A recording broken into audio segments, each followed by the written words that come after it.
Сәлеметсіңдер ме балалар, бүгін біз 3 сынып қазақ тілінен 98-ші сабақты өтеміз. Сын есім тақырыбын жалғастыратын боламыз. 56-шы жаттығу мәтінді тыңда.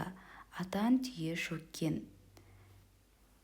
Жасы 80-ге тақаған кезінде Райымбек батыр еліне мені ана тұрған ақ атанға мінгізіп көштің басын хан тәңірге бұрыңдар.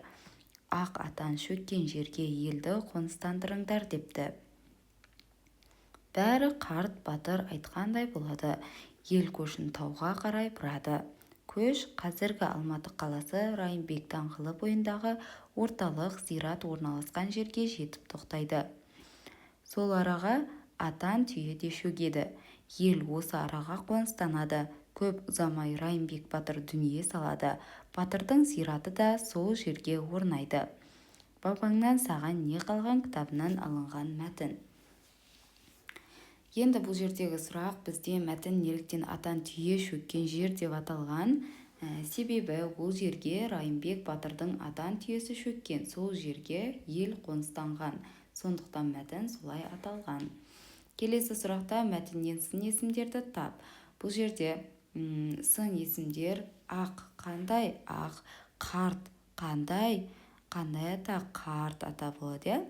Қарт батыр болып тұр мына жерде. Қарт.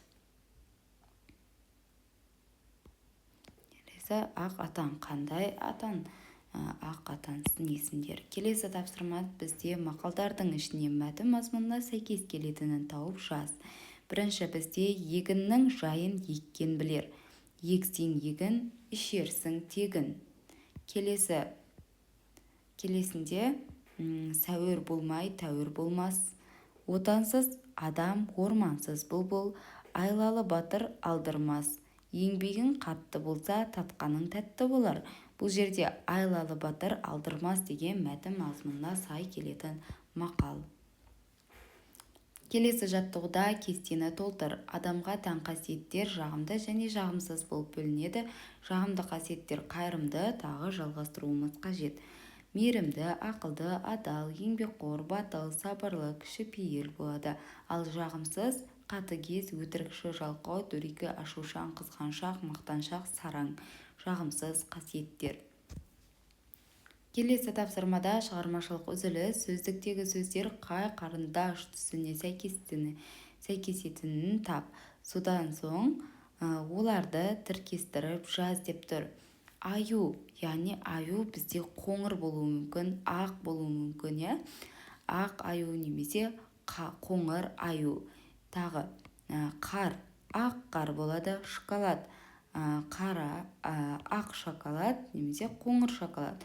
Келесі түлкі, қызыл түлкі, аспан, көк аспан, раушан, раушан, қызыл раушан, балапан, сары балапан болады. Шырша, жасыл шырша болады.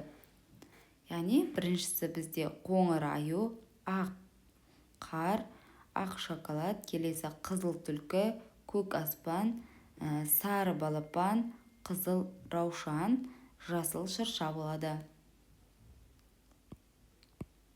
Сонымен бүгінгі біздің сабағымыз бітті. Сау болыңыздар. Менің каналыма тіркеліп қоңырауша белгісін басуды ұмытпаңыздар.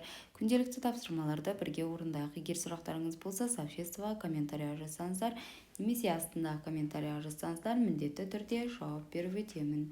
Сау саламатта болыңыздар.